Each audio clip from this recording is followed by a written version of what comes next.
Hey, what's up guys? Today I'm going to be showing you how to create a Facebook ad for your brand new Shopify store. So if you're a beginner then and you've recently completed your store and you're excited to get started with Facebook ads, then this is the video for you. Or perhaps you've been running ads for a couple of weeks and you've not quite seen the sales that you wanted.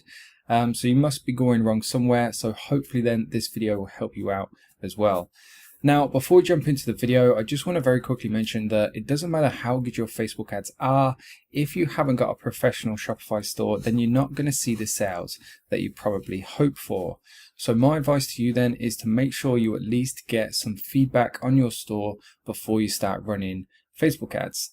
Now, there's a couple of ways you can do this. Number one, I do run a free Facebook group. You're more than welcome to join that. Post your store link in there and get some feedback from other members. Or you can enter the giveaway I do on every single video. So every single video then I do give away a free one-to-one consultation call. And a lot of people then use that time to go through their store on a Skype call together. So if that is something you want a chance to win, it's dead easy to enter. All you simply have to do is subscribe to my YouTube channel, like this video, and leave a comment down below. It can be any comment you want. You just comment dropshipping, e-com, one-to-one, and that'll be enough then to secure your entry into that draw. And finally then, if you commented on my previous video, just make sure you stay tuned to the end of this one where the winner will be announced. And with that being said then guys, thanks again for tuning in. I hope you enjoy it, and let's get straight into it. So here we are then inside my ad manager, and these are going to be the two products that I'm going to be showing you how to run ads for. Purely because then these are two different style of products. Number one, this product here is going to be purely demographic based. I'll explain that later on in the video. And then the second product, is going to be this cat water fountain here. And the reason I want to show you this one then is because this one's going to be set up purely, the audience is going to be based on interests instead of demographics. So there's quite a nice little video. I didn't put this together myself. I simply took this straight off of the AliExpress product page, but it quite clearly and nicely demonstrates exactly what the product is. So that being said then, let's shut these down, jump into my ad manager account, and I can show you how to create this ad. So we'll start from the very beginning then, so you can see the process from start to finish. I'm just going to very quickly then change my ad manager account, and once this loads up then we can finally get started. So this is the very beginning screen then. Now before you jump into conversion ads, a lot of people have been questioning me about whether you need to build up the engagement on your social platforms or even on the actual post itself. So if you do want to do that, then there's a couple of ways you can go about it. The first thing you want to do is start with an engagement campaign, and then you can run two different styles side by side.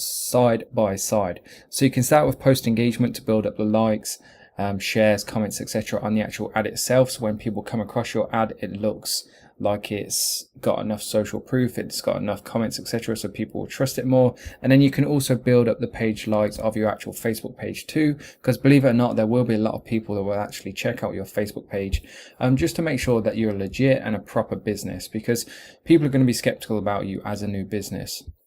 However, if your ultimate goal is to go for sales, then ultimately you want to be choosing the conversion objective. In terms of the campaign name then, I'm just going to simply name this exactly what the product is so we know what we're dealing with. And then in terms of these two here, I would leave them both as off for now. When compulsory campaign budget optimization comes into play, then all you simply need to do is set rules for each ad set to make sure that the budget is split evenly. So for example, if you wanted to test 10 different ad sets and made sure you spent $10 per ad set, you would set a campaign budget of $100 and then just set a rule to make sure that each ad set got $10 spent on it. Anyway, with that being said then, let's get into the bulk of creating our first ad.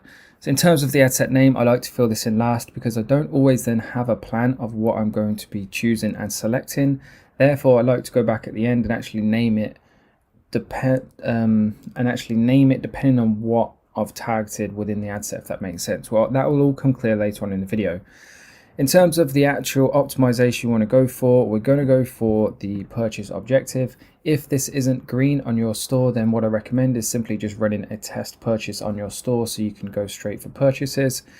Moving on then, we're going to ignore these are a bit more advanced, and we're just going to stick to the basics in this video. Trust me, what I show you in this video will be more than enough to go out there and make your first 6 figures on Facebook. Now, this is where things get interesting. So in terms of your custom audiences, In terms of your custom audiences then, if you've got a new ad account, you won't have any of these if you haven't already created them yet. And essentially, just in case you don't know what they are, you can create lists of people who have performed certain actions on your store or have been to certain pages, and then as it says there, you can then use those custom audiences to create lookalike audiences. I'm not going to go into too much detail purely because that topic is worthy of a video on its own. Moving on to the locations, age and gender. So the first product I want to go through then is the it's what to call it, like a toilet ladder for obviously new parents who are toilet training their children, and this is where the demographics essentially going to come into play, because it's going to be primarily a demographic targeted product, if that makes sense. So location, I'm going to stick to UK. Living in the UK, I like to start with the UK, and if a product proves worthy, then I start to expand into different countries. Age, I'm going to leave 18 to 65 plus, purely because the chances are most people know somebody with a young child. Therefore, if they see this product, they might think to buy it as a gift. Certainly my sister has a 2-year-old, and if I see anything that I think would help her or that she'd enjoy, then I'm always willing to buy it for her just to try and help her out, because obviously during times like that, then financially things can become very stressful. And then gender wise, I'm going to leave this as all genders for obvious reasons. You don't have to be just a male or just a female to buy this product. And then detailed targeting, this is where essentially we're going to determine the specific audience that we want to show our ad to, and this is where the demographics are going to come into play. So I'm simply going to hit browse demographics, and just purely from experience and playing around with this tool for over 3 years now, then I know for a fact that you can actually target parents with certain aged children. Now, a simple Google search prior to recording this video, I was able to find that most parents kind of toilet train their children between the ages of about 1 and about 3 or 4. So I'm going to select this one as well, and essentially what that's going to do now is show our ad to everybody who is on that pre-created list, so within Facebook's algorithm, who are suggested to be parents with toddlers or preschoolers between the ages of 1 and 2 and 3 and 5. Now, moving on to the next box, this checkbox here, I'm going to explain what it does, and it's up to you whether you want to use it or not. Personally, in the beginning, I don't recommend you do, purely because keep an eye on this potential reach. You can see it's 43 million. If I get rid of this checkbox, you can see it's gone down to 500,000 people. So what ticking this box does is it basically opens the door for Facebook to go out and show your ad to whoever they want to, if they believe that audience might convert. Now, that can be a good thing because it means you can get better results. But in the beginning, if you're new to Facebook ads, you want to know that what you're doing is working. And by selecting this box, you don't know whether it's your targeting or whether Facebook knowing who to show your ad to. You don't know what's working, but by leaving this unticked, Facebook is going to stay within the parameters you've selected. So if it doesn't work, you know it's because of something that you've done, and you'll very quickly learn what works and what doesn't. Moving on then, just to finish off this section, we'll go through the show more options. If I was advertising, so I advertise quite a lot throughout Europe, then I would select certain languages within this box. But since this is a new ad, I'm focusing on one country at a time. I only want the UK, therefore I'm just going to leave it as all languages within the UK. And connections, I'm just going to leave that as all people as well. So in terms of actual targeting within the ad set, then this is how I would go about doing something for that particular product that I showed you. What I'm going to do now is just go back, erase all of this, and just start the process again, but based on a primarily interest targeted product. The reason I'm not going to finish this off is purely because all of this will stay the same regardless of the type of products that you're advertising. So moving back to the beginning then, we'll get rid of all of these. We'll leave that ticked as standard, as default. And again, a lot of these will stay the same. The main thing that's going to change then is this detailed targeting section here. So if you're new to ads then, which you probably are if you're still watching the video by now, if you are, then thank you very much. I really do appreciate it. In terms of your age and gender, I always recommend leaving these as quite broad because you need to find out what works. Now, when you become more experienced, so for example, then I've been selling within the pet niche for quite a long time, I know for a fact that the typical age ranges that are most profitable for me are 45 plus, and it's females. But in the beginning, you want to test absolutely everything. You can break the data down once you've been running your ads for a while, and you'll soon be able to find out that same information yourself. Now, this product itself then is a cat water fountain, and obviously People who own cats are from all kinds of different demographics, and you can't necessarily target people who just own cats. So what you have to do is use interests to actually target those people. Now, what you have to keep in mind now then is that you're trying to target cat owners, because only cat owners are going to be interested in a cat product. So you have to try and think along the lines of, where are cat owners spending their money? Because if you can target people who are spending money within the cat niche, because if somebody's spending money within the cat niche, the chances are they own a cat, and therefore they're going to be interested in your cat product. And this applies to any niche, by the way. You have to think along the same lines, the same principles still apply. So first things first then, what do cats do? They eat. So let's go straight to cat food. So if we just a simple Google search for cat foods, and we'll see what comes up. In fact, before we jump into this level of depth, I just want to quickly see if you can actually target cat foods as an interest, because as being involved in the dog niche for quite some while, I know for a fact you can target dog food. So maybe you can target cat food, which you can, which is handy. Now, if you guys do want to video specifically on how to find interests, I have already recorded and uploaded a video specifically on that topic. If you want to watch this video, then the link will be in the video description below. So we've got an interest here then. Make sure that when you're putting together your detailed targeting, you have this box unchecked so you can see what the overall potential reach is. And then if you choose to tick that box, then that's up to you. Now, what I want to do here, because 1.5 million people is quite a large audience for a new pixel, what you have to remember is that Facebook works on past data. If you have no past data, then it's not necessarily going to know who your ideal customer is. So you might end up spending quite a lot of money before your ads start to get any traction. So one technique or strategy I like to use is called flex targeting, which essentially means you just hit this button here, which narrows the audience. And what that does, as it says there, it's pretty self-explanatory, is that somebody has to be interested in cat food and whatever this interest is here for them to be included in the audience. To find that second interest then, one of the strategies I like to adopt is simply hitting this suggestions box and seeing what comes up. Just keep in the back of your mind, we're trying to pick interests here that are only relatable to people spending money. So the first thing that kind of stands out here is pet store. There's not going to be many people that are interested in pet stores unless they own a pet. So instead of put it in this box here, I want to flex it. So I'm going to put it in this box here and see what that does to our overall potential reach. So I've put that in then, it's taken our potential reach down to 460,000 people, which is perhaps a bit small, but I'm more than happy to let this ad run of that. What you've got to remember is that your potential reach is in direct correlation to what your budget is. If you have a high budget, then obviously you can target more people. So with that being said then guys, that is essentially in its fundamental state how you do the detailed targeting section of your Facebook ads. Like I said, if you want a more detailed video on this, I've already uploaded one. I believe it's like 20, maybe even 30 minutes long. It's really in depth. But if you want to go to that next level, then I recommend you check it out. The link will be in the description below. So moving on then just to the final kind of bits, we have the placements. Now this is quite an important part of your ad. And what I recommend doing is that you actually click edit placements and choose the placements yourself for your ad, purely because in past experience, my own experience certainly, that I find a lot of these platforms that yes, you can get quite a lot of impressions and quite a lot of clicks as well, but the actual quality of the traffic isn't always good.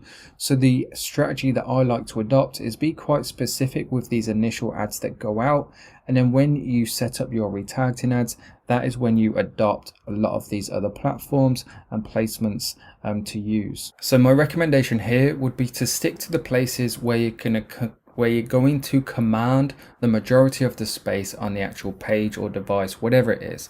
So I'm going to get rid of audience network. That's third-party space on different websites. They work really well for retargeting ads.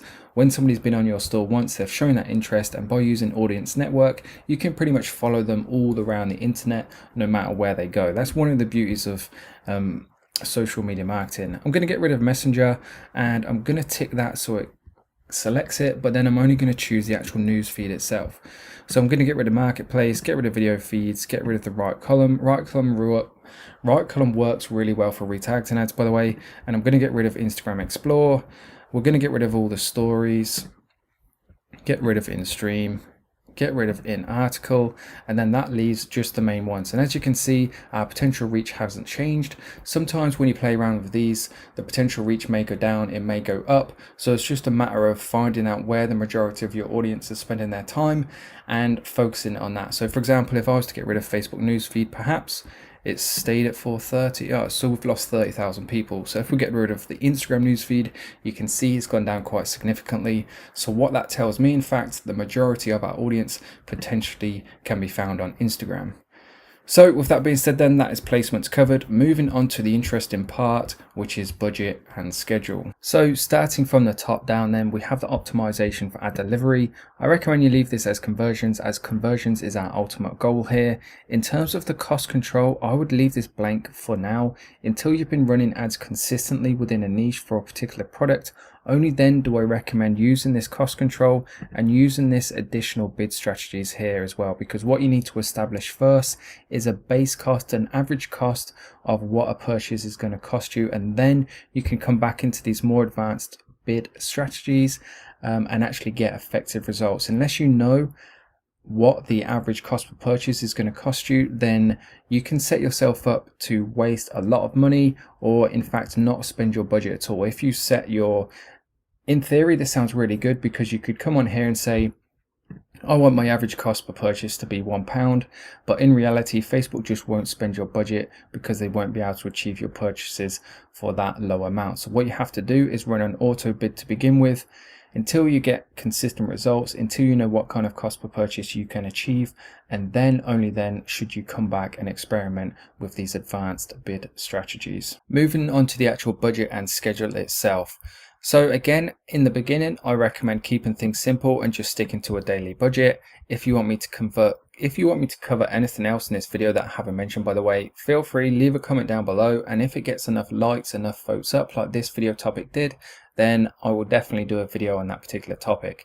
Stick to daily budgets then, and what I like to do when I'm first starting out, especially with WC campaigns, is setting a budget, is focusing on say 1 to 5 ad sets instead of spreading that budget across say 20 or 30 different ad sets. And I like to let them run for at least 4 days as well. And the reason being for that then is because I read a study recently that suggested the results suggested that the average Facebook user uses Facebook once every 2 or 3 days. So just by going over the course of 4 days, then you're bound to make sure that you have an even spread of the types of people who would see your ad, if that makes sense.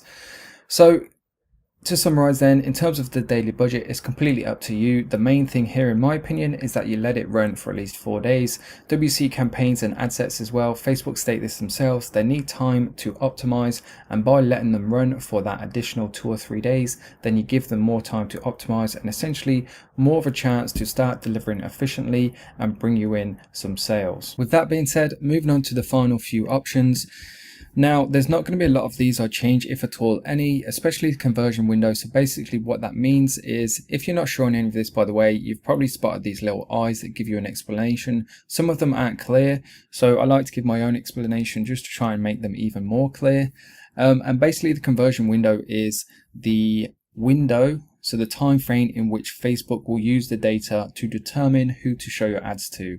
So 7 days after clicking will mean that anybody who clicks on your ad in a 7-day period, Facebook will use all of those people to determine who to show your ads to in the future. Whereas if that was only 1 day, it would only be the previous past 24 hours. So by choosing 7 days, then essentially there's more people there, more data, and Facebook should be able to make a better decision and deliver your ads more efficiently. With all that being said then guys, that just about covers everything within the actual ad set level in terms of targeting, budget, placements, audience, etc.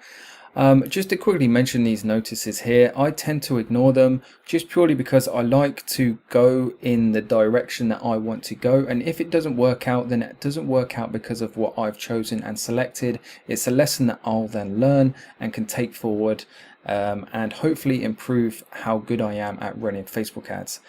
Anyway, with that being said then guys, I've been talking for about 20 minutes, so I think what I'm going to do is cut this video there, and if you guys want me to go over the actual ad section of this video in like a part 2, then make sure you request it. Leave a comment down below saying yes for part 2 or something along those lines. And again, if I get enough people asking for that, enough people liking somebody's comment that suggests that, then I will definitely revisit this topic and finish the video by going over the ad section of creating a Facebook ad. And with that being said then guys, let's get into announcing the winner of the one-to-one consultation from the previous video. I've got it already loaded up here, learning from $1 Million Dropshipping Stores. Go and check that video out. It's had some pretty decent feedback. We discovered some pretty interesting products too. But anyway, let's get into announcing the winner. So I'm just going to head over to this site here, put the URL in, get rid of that, get rid of that, get rid of that, get the YouTube comments, 34 unique comments, which is absolutely awesome. So thank you very much. And the winner then of the previous video is that person there. So thank you very much for your comment. I really do appreciate it. Hit me up on Instagram. We can get that call arranged. And guys, if you just want to get straight down to business and actually book a call right away with me, you can do so. Just make sure you check out the links in the video description below. And that being said then guys, thanks again for tuning in. I hope you enjoyed it, and I'll see you in the next one.